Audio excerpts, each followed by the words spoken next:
সেই নজিরের অংশ হিসেবেই ঝিনাইদহ 4 আসন থেকে আমি নির্বাচন করার সিদ্ধান্ত গ্রহণ করছি।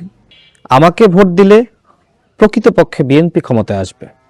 আমাকে ভোট দিলে প্রকৃতপক্ষে জনাব তারেক রহমানকে বিজয়ী করা হবে। 4 আসন থেকে নির্বাচন করার জন্য বিএনপির পক্ষ থেকে আমাকে নমিনেশন দেওয়া হয়েছে এবং বিএনপির হাইকমান্ড তারাই সিদ্ধান্ত গ্রহণ করেছেন।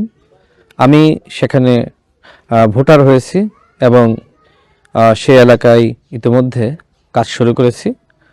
মূলত ঝিনাইদহ 4 আসন বিএনপি অধ্যুষিত আসন এবং এই এলাকার মানুষ ধানের শীষ প্রতীকের প্রতি তাদের আস্থা রয়েছে এবং এই অঞ্চল থেকে একাধিকবার বিএনপি মনোনীত প্রার্থী জয়ী হয়েছে। জনাব তারেক রহমান তিনি সার্ভে করার মধ্য দিয়ে বিভিন্ন আসনে প্রার্থীদেরকে নমিনেশন দিয়েছেন।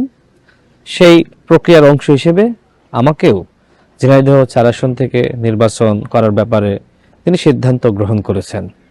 দেখেন, ঝিনাইদহ 4 আসন কালীগঞ্জ উপজেলা এবং ঝিনাইদহ সদরের 4টা ইউনিয়ন মিলে এই আসন গঠিত। আমি কিন্তু সদরের সন্তান, তার মানে ঝিনাইদহ 4 আসনে নির্বাচন করার সুযোগ আমার জন্য রয়েছে। আর যেহেতু আমি জাতীয় পর্যায়ে রাজনীতি করি, একজন জাতীয় নেতৃত্ব দানকারী হিসেবে আমি যে কোনো জায়গা থেকে নির্বাচন করতে পারি এবং বিএনপিতে এই ধরনের রেওয়াজ রয়েছে। বিএনপির অসংখ্য নেতৃবৃন্দ এরকম তার যেখানে জন্ম বা যেখান থেকে নির্বাচন করার সিদ্ধান্ত গ্রহণ করেছেন, পরবর্তীতে দল তাকে অন্য জায়গায় নমিনেশন দিয়েছে, এরকম অসংখ্য নজির রয়েছে। সেই নজিরের অংশ হিসেবেই ঝিনাইদহ 4 আসন থেকে আমি নির্বাচন করার সিদ্ধান্ত গ্রহণ করছি।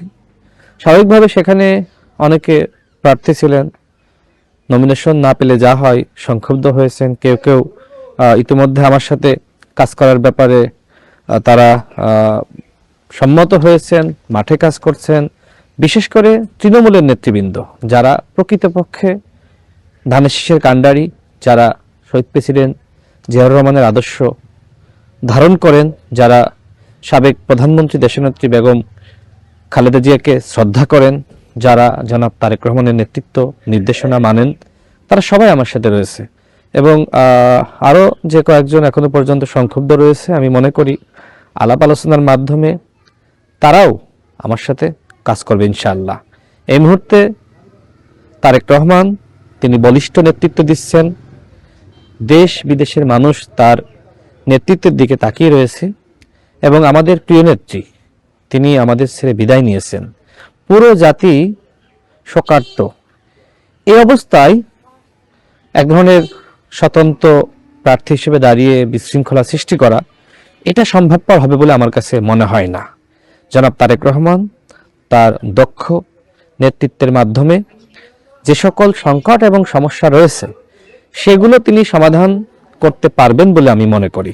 ঝিনাইদহ 4 আসন বিএনপি অধ্যুষিত এলাকা এবং এই এলাকায় যাকেই ধানের শীষের প্রার্থী বিএনপির মনোনীত প্রার্থী করা হোক না কেন তিনি জিতবেন।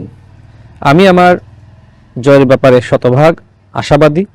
ওই অঞ্চলের মানুষ জনাব তারেক রহমানকে ভোট দিবেন, ধানের শীষে ভোট দিবেন, দিয়ে তাকে প্রধানমন্ত্রী বানাবেন। আমরা হয়তো 300 আসনে যারা রয়েছি আমরা প্রতিনিধি মাত্র, কিন্তু ভোটটা কিন্তু বিএনপিকে দিবে, ভোটটা জনাব তারেক রহমানকে দিবে। আমাকে ভোট দিলে প্রকৃতপক্ষে বিএনপি ক্ষমতায় আসবে। আমাকে ভোট দিলে প্রকৃতপক্ষে জনাব তারেক রহমানকে বিজয়ী করা হবে। সুতরাং কাকে প্রার্থী দিয়েছে তার থেকে বড় কথা হলো যে আগামীর যে ভোট নির্বাচন, এই নির্বাচনে ধানের শীষে মানুষ ভোট দিচ্ছে কিনা।